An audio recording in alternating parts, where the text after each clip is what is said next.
First poems I learned was by William Blake. You probably all know it. That's Tiger, tiger, burning bright in the forest of the night. What immortal hand or eye could form thy fearful symmetry? When the stars threw down their spears and watered heaven with their tears, did he smile his work to see? Did he who made the lamb make thee? Tiger, tiger, burning bright in the forest of the night. What immortal hand or eye dare frame thy fearful symmetry? Right? So here's a God, or William Blake is thinking about, and here's a lamb on the one hand, and here's a tiger on the other, and the tiger is vicious, right? And he's going to crunch the lamb any chance he gets. So how could God, a good God, make both? Charles Darwin had the same difficulty in reconciling a loving God with the creation of obvious cruelty in nature. In a letter to American botanist Asa Gray, Darwin wrote, "There seems to me to be much misery in the world. I cannot persuade myself that a beneficent and omnipotent God would have designedly created the ichneumonidia, however you say that, or the wasp, with the express intent of their feeding within living bodies of caterpillars, or that a cat should play with the mice." Okay, so that's an obvious question. Why in the world would God design deliberately cats to play with mice, or wasps to feed on the inside of caterpillars? They lay their babies' eggs inside these caterpillars and they eat them from the inside out. That just doesn't seem consistent with my idea, or the Christian idea, of a good God, that God would intentionally do this. It seems evil. Let's just call it that way, right? And so Darwin was confused by this, and it seems like it makes sense to me. And according to Blood, this article published in Blood about Darwin's life and his path, Darwin's path to agnosticism was also undoubtedly influenced by the premature death of 3 of his 10 children due to illness. And his eldest daughter, at the age of 10, died possibly from tuberculosis after scarlet fever. Mary, his 3rd child, died a few weeks after birth, and Charles Waring, his 10th child, probably had Down syndrome and died at 18 months of age from scarlet fever as well. So he had some hard knocks in his life, and he just couldn't put all this together with a loving God. So what happened? Why are there these discrepancies, these parasites and carnivores in the world, if God actually created the world? So I'd like to start kind of with an interesting puzzle. It's called a type 3 secretory system, and it's a toxin injector for bacteria. Here on the left side, you see the kind of the setup for this toxin injector, and it's kind of made out of this similar apparatus. Actually, it's identical to this basal part of a rotary flagellar motility system. And on the right, it spins and makes the bacteria swim, and on the left, it doesn't make the bacteria swim, but it does act as a toxin injector. And so the obvious question then is, which came first? This is only 10 parts, 10 proteins needed to build this toxin injector. So the flagellum is much more complex. It requires about 40 individual separate proteins, or unique proteins anyway, to build it. So the question is, which evolved first, or which came from which? Since they're both obviously related, because this part is identical to a subset of this part. So a lot of evolutionists would propose, or at least strongly suggest, that something along this sort of type of system came first and then gradually developed into the more complex system along a pathway of small modifications that were selectable over time. So it's an interesting story. People like Kenneth Miller present this, or at least strongly suggest it in their books and presentations. But in recent studies, several scientists have started promoting the idea that the toxin injector evolved from the flagellum, not the other way around. And here, Christina Toft and Mario Ferez write, "The genome shrinkage is a common feature of most intracellular pathogens and symbionts. Our analysis indicates that genes responsible for the flagellar assembly have been partially or totally lost in most intracellular symbionts of gamma proteobacteria. Based on our results, we suggest that genes of the flagellum have diverged functionally as to specialize in the export of proteins from the bacterium to the host." They go on. Reduction of genome size is among the best characterized evolutionary pathways of intracellular organisms to save and avoid maintaining expensive or redundant biological processes. Endosymbiotic bacteria of insects are examples of biological economy taken to completion because their genomes are dramatically reduced. These bacteria are non-motile, and their biochemical processes are intimately related to those of their host. Because of this relationship, many of the processes in these bacteria have been either lost or have suffered massive remodeling to adapt to the intracellular symbiotic lifestyle. So in other words, if you're going to be a parasite, it's easier because it's less expensive. You don't have to maintain all these extra parts. You don't have to code for them. You don't have to spend ATP to regenerate them and reproduce them every time your cell divides. So it's easier to be a parasite and let somebody else do all the hard work for you. So you can reduce your genomic size and still replicate. They go on. Comparative genomic analysis show that flagellar genes have been differentially lost in endosymbiotic bacteria of insects.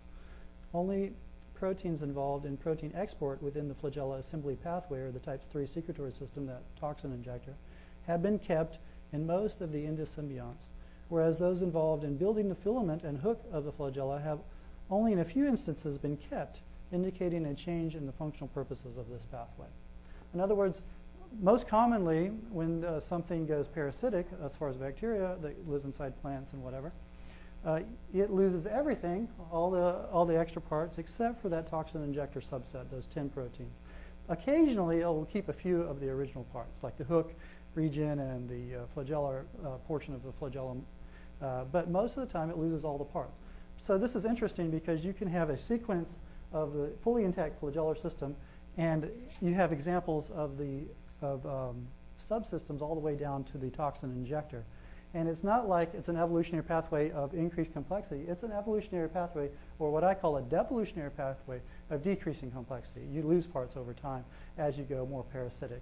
And the reason for that is because it's much easier to destroy than it is to create. There's so many more options on how to lose stuff than to gain stuff. And so it's much easier to go downhill than it is to go uphill along an evolutionary pathway. So in a sense, it is evolution, but it's kind of different than mainstream evolution would think. It's a downhill evolution. So what about endogenous retroviruses? This is a fairly hot topic lately. In the last several months, I must have received a dozen phone calls from a lot of people even that I don't know or have never heard of. They just called me on the phone. Somehow they got my phone number and asked, hey, what about ERVs? What's the origin of ERVs and whatnot? And I won't go into a lot of detail. I've written an essay on this for some thoughts of mine. But just in the discussion of ERVs as far as how they may be degenerative in origin. The theory, of course, for ERVs is that they were viral sequences that have been incorporated into the inheritable genome of humans and chimps, especially if they're hominid restricted. There's ERVs that infect other type of creatures, but this particular discussion is going to deal mostly with human or hominid ERVs. It is a fact that some similar creatures share the same viral sequences in the same location, especially among humans and chimps. How can this be explained except by common descent, since no intelligent God would have conceivably put the same virus in exactly the same location in similar creatures? I mean, viruses are bad, right? Every time you get infected with a virus, it causes problems most of the time. And so what intelligent God would do that? It seems much more logical, according to mainstream thinking, and most people who consider this in any detail, that these are examples of common infections of a common ancestor that then diverged and passed on the genetic infection to the rest of us. And so that's why we all have the same ERVs in the same location, and we share these same sequences with chimps as well, and apes. So, combination of possibilities. ERVs are being found to have important functional roles as both genes and, in my opinion, more importantly, as gene regulators. For example, ERVs have been found now to modify and actually promote hominid placental development and physiology. And without this particular ERV sequence, the birth or the development cycle of a child would not occur. Beyond this, the specific regulatory effects of ERVs may not only be tissue and lineage specific, but it could also be involved in the driving the functional differentiation of paralogs or similar sequences with different functions via expression differences. In other words, ERVs, even though they may not always code for a protein or a portion of a protein, they tend to affect dramatically a huge number of proteins in the human genome by regulatory effects. In other words, promotion sequences and inhibition sequences for coding and decoding of genes.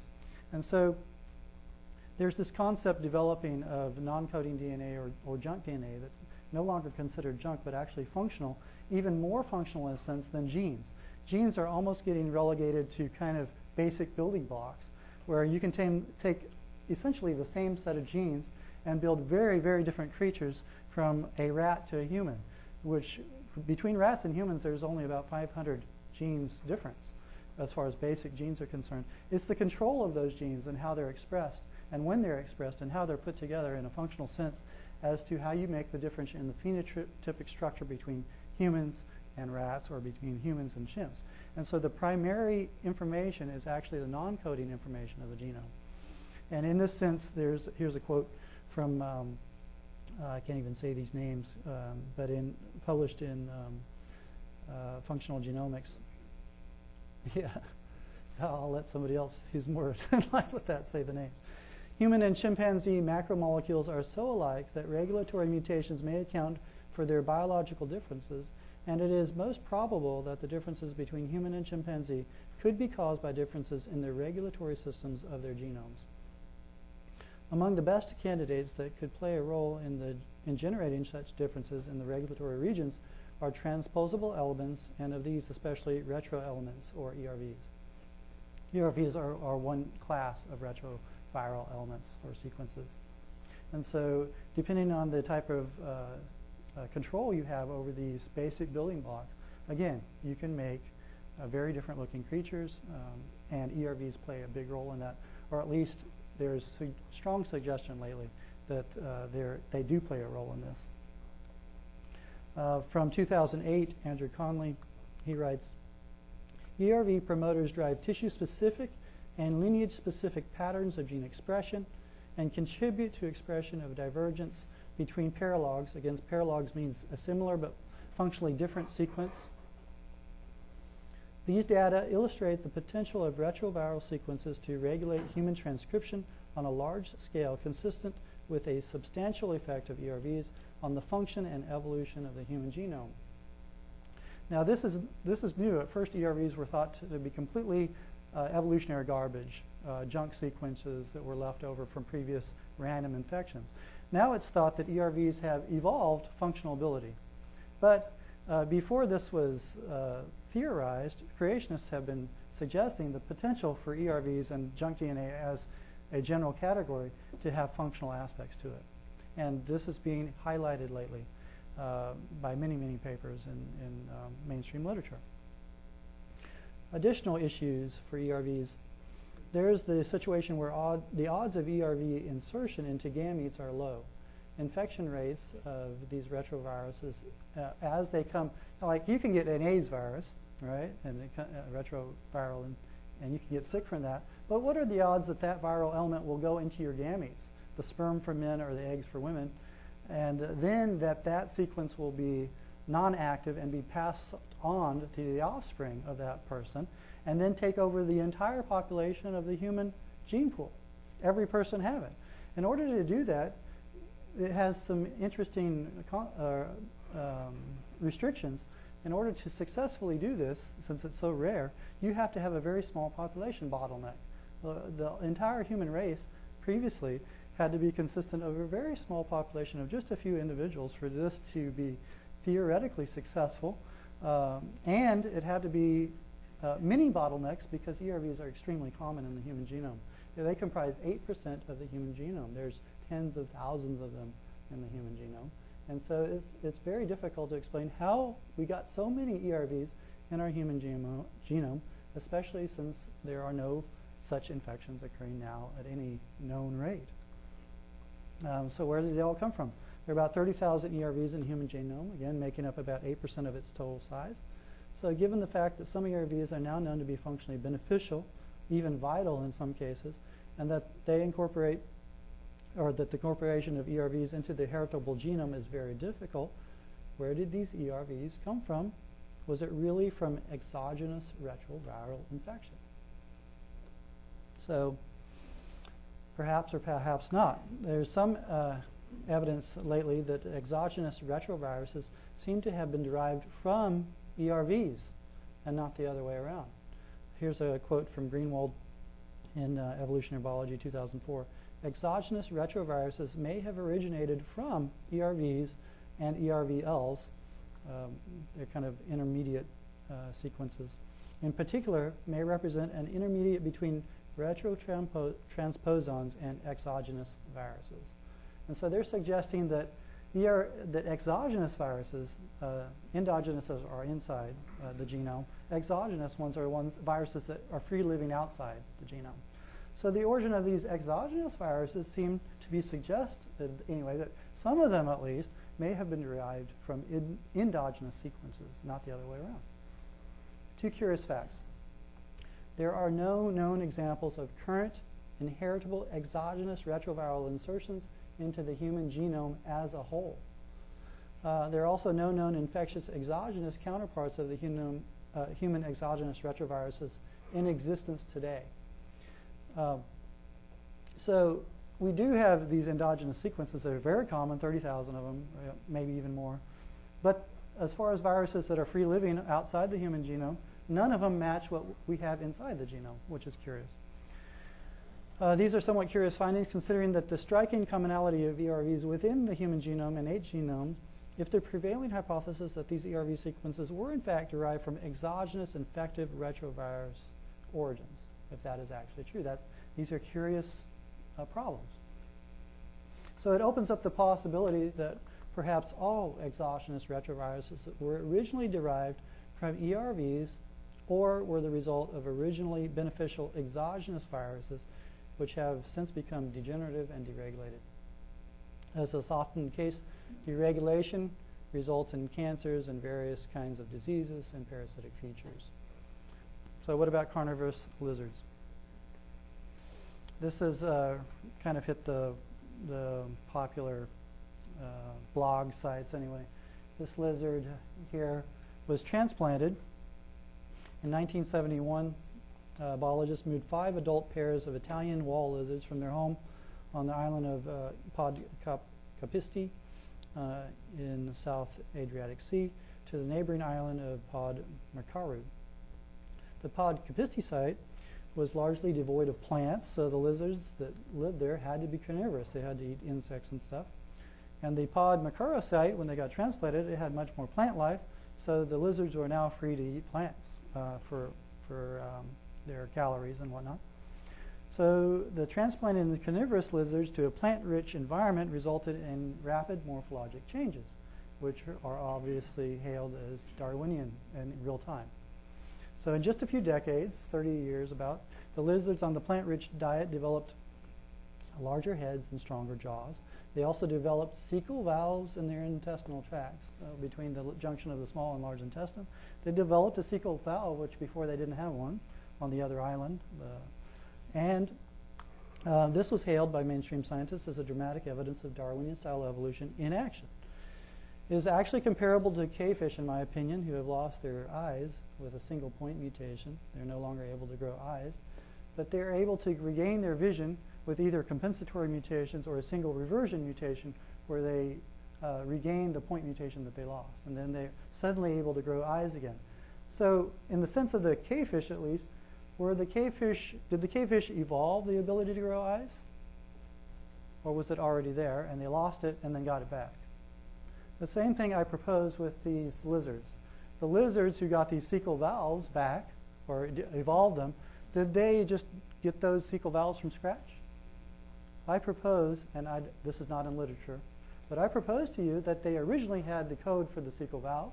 They went to a more restrictive environment, lost the cecal valve because they went meat eating, and their the whole need for slowing down digestion is no longer needed. So if you don't lose it, you lose it, right? And so they lost it, but then when they went back to a place where they needed it again, the code was still there, it just wasn't expressed, and it just got turned on again, right? And so they got it back. That's what I propose to explain this evolution in action. It's not really evolution in action, it's turning on something that was already there. Same thing happened with humans and vitamin C. Do you know there are animals that can produce their own vitamin C, right? But humans cannot. We have suffered mutations, extensive mutations to our genes to produce vitamin C, and so we can no longer make it. And the mutations are so extensive that even if suddenly we had to have it, somehow we had to make our own vitamin C, I propose that the mutations are so extensive that all of us would die out. There's none of us that would be close enough to producing the intact gene for vitamin C metabolism that we'd be able to do the reversion mutation necessary. So we would all die out. What about spiders? Spiders obviously are very complex creatures. They produce many different kinds of webs. Sometimes in a single spider can produce many types of silk. And they obviously produce the silk to catch bugs and to eat them and to be carnivorous. And this seems to be generally true of all spiders until recently, when this little spider here was discovered stealing pieces of a tree from ants that harvest this particular tree. And these particular plant-eating spiders belong to the same family as athletic predators of the family of jumping spiders, and they get their name from a panther in the Kipling story. Yet the population of these spiders in Mexico mostly eats bits of acacia trees, and this was obviously quite surprising. Lubin goes on to say, a few other spider species do taste vegetable matter now and then. Maybe male crab spiders, for example, spend their brief mating-oriented adult lives sitting on flowers, and they sip nectar for a little energy boost while they're doing their thing. And some baby spiders eat spores from plants that have stuck to the web. But on hearing about these spiders that almost exclusively survive on a vegetarian diet, he was absolutely floored. No one thought that this was likely for spiders to subsist on a vegetarian diet. And so, I mean, this is just a possibility. Perhaps creatures like spiders, even insects that we may not consider sentient or able to sense suffering and pain and all these things, maybe perhaps they were originally designed to be vegetarian and have since had a restriction to their environment, like the lizards, and have done the best they could with their environment and have adapted. Saber-toothed tigers. Huge, gigantic teeth.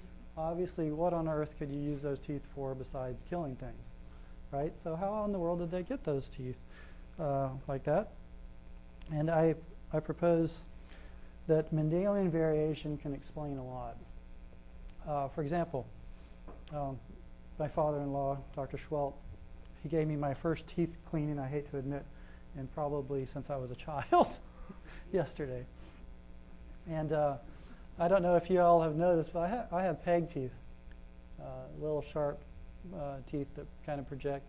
And I have a little bit of sharpness of my lateral molars that are very different than my parents and my brother. None of the rest of my immediate family have the teeth that I have. And I don't know, maybe I'm more toward the werewolf side of the evolutionary spectrum. But I think that if there's a dramatic ability for variation programmed into all gene pools.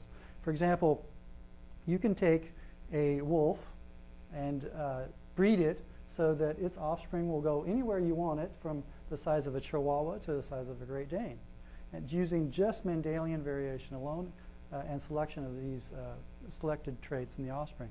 But there are limits to Mendelian variation where you can't go beyond these limits. For example, no matter how hard you want to breed, you're not going to get a thimble-sized dog. You know, probably the limit of doggy size is the Chihuahua, and the bigness is the Great Dane. So there are these limits to Mendelian variation, but there are still extreme variations of all kinds of features, from color to teeth size, teeth shape, overall size of the creature can be explained using Mendelian variation of the potential originally designed into the flexibility of the gene pool. Computer evolution. What about computer scenarios where people have tried to model Darwinian-style evolution with computers? And one of the famous examples of this is Tierra evolution, where the lines of code replicate themselves, are subject to random mutations, and then they compete with each other for CPU time and processing time and reproductive capacity. And but this is a very interesting simulation because very quickly this simulation develops parasites, where lines of code will drop themselves off and become very small and only keep the capacity to replicate themselves, but lose the capacity to gather CPU energy and steal that energy from other lines of code. And so they become parasitic, even in computer simulation. What about poisons and toxins? Origins of poisons. For example, ricin is a very toxic poison, one of the most toxic known to man. It's 6,000 times more toxic than cyanide and 12,000 more toxic than rattlesnake venom. It is formed when two protein subunits, A and B, are joined together by a single disulfide bond. The B chain of ricin is found in mistletoe, and the A chain is found in rye. So when you mix them together in an oxidizing environment, you get ricin. But it's interesting because these are simple components. If just for a chance you happen to get a viral infection or something where you could transport a piece of the genome from one of these living things, a rye, for example, to a castor bean, that's theoretically possible. You could kind of mix them together and suddenly have a really toxic substance in a plant. What about venom? Saliva from humans, for example, has digestive enzymes in it, and other animals as well. Random mutations are indeed able to enhance the level of enzymatic activity in many types of enzymes, or even produce novel enzymes. That's been done in real time. Snake venoms, for example, are a mixture of various proteins and enzymes. And I need to make a clarification here. Venom, by definition, is not a poison because they're not harmful when ingested, just if injected. So a poison is if you eat it, then it kills you or harms you. But a venom is not harmful if you eat it, just if you inject it. If snakes were originally vegetarian, and perhaps they could have used these enzymes to digest food, fruits or plants or whatever they ate as vegetarian. But as their diets were limited and they had to do the best with whatever they had, and they went toward the meat-eating diet, survival of the fittest and selection of these modifications to their original enzymes could have produced more and more toxic enzymes over time, which is theoretically possible and actually has been done on degrees, where you can increase the strength of your venom over time using random mutations and natural selection. Bacteria and single-celled organisms. It seems to me like even in a perfect world, there would have to be biomachines that functioned as waste processors to rejuvenate or recycle our waste. Given a sudden change into a sinful world without constant maintenance and the input of outside information, such biomachines would eventually go awry, as with the computer evolution scenario, and they go parasitic from their original purposes and cause infections, or become parasitic organisms in ways that will result in sickness and death to sentient creatures. And my idea of a perfect world is that sentient creatures that are able to sense and appreciate pain and suffering, do not do so. And those creatures that do not experience pain and suffering, they're like machines, and they can be rolled over or exchanged for new ones. But what about increasing complexity, where you have examples that are very hard to explain as degenerative effects because they're so complex? Here's a flytrap, Venus. This is a complex structure, a complex way of obtaining calories, of sustenance. And how in the world is that explained? The same thing for these little bacteriophages. These, to me, look like alien spaceships. I mean, you got little, like spiders almost, and these geometric structures and stuff.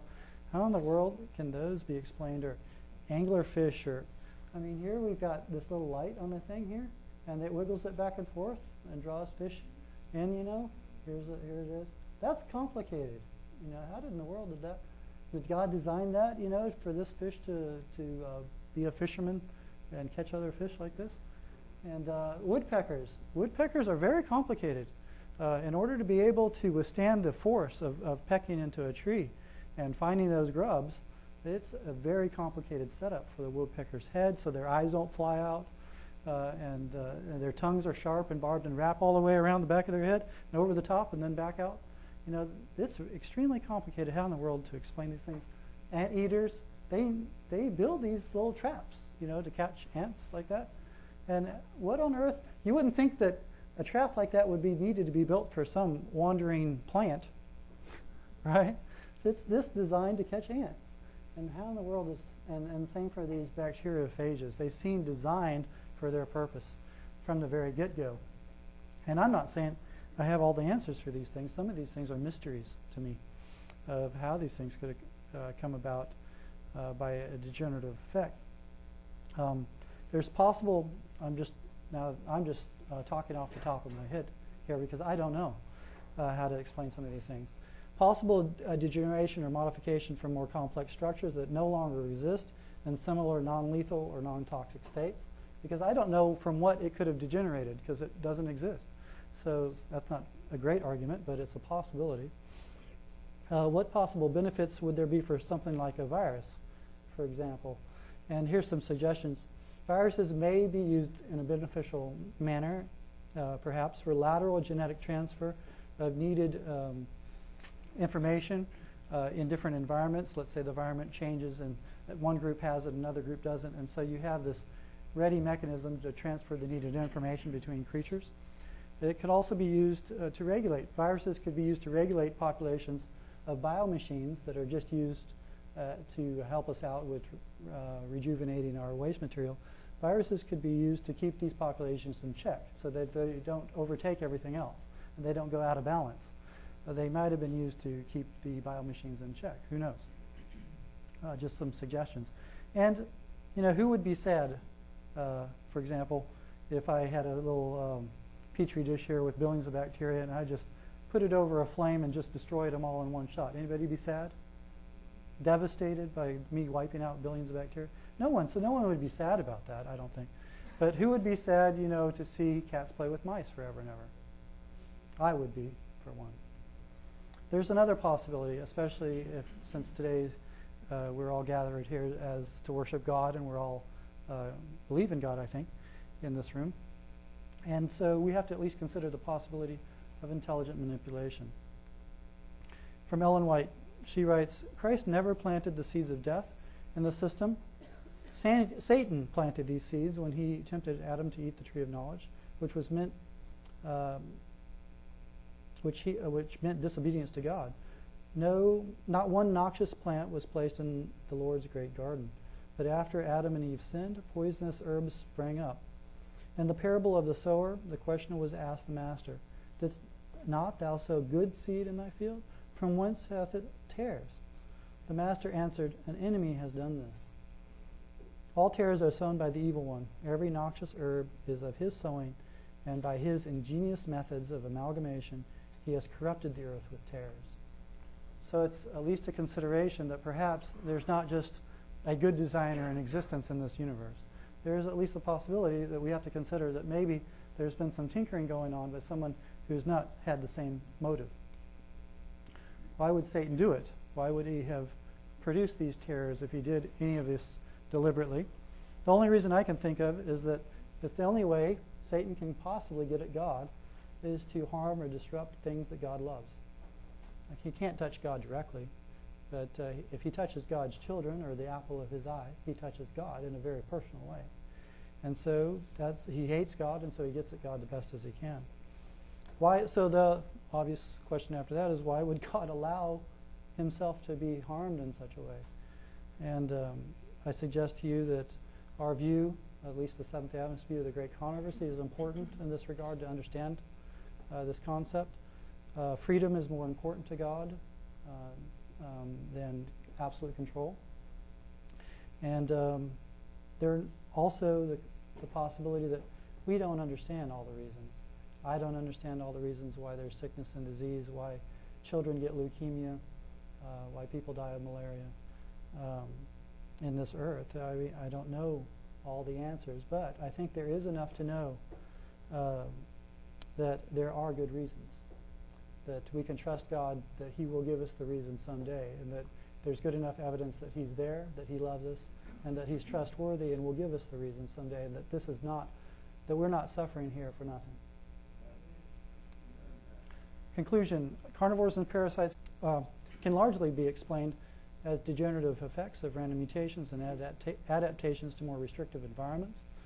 Carnivores and parasites are usually less functionally or informationally complex compared to their vegetarian or non-parasitic counterparts. Those features that seem to require greater complexity compared to known counterparts may be explained as degenerating from unknown higher level systems, because the reverse, in my view anyway, is statistically impossible.